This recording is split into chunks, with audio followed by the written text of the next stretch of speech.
The reason I wanted to investigate the health effects of electromagnetic fields actually go back to the 1970s and 80s. And at that time, in Sweden, there was an introduction of personal computers, and very soon people started to report skin problems. I still continued trying to investigate the health effects of various forms of man-made electromagnetic fields. For instance, heart rate variability.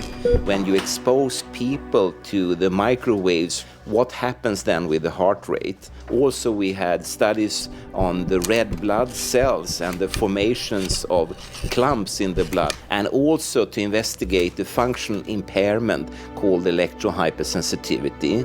Every human being is electrosensitive, but the question is, would there also be people that are electro-hypersensitive, meaning that they will pick up fields, signals, whatever, that the rest of us doesn't feel, and in that way they will act like the classical canary bird in the coal mine. They will react as biological sensors to something the rest of the population so far doesn't react to.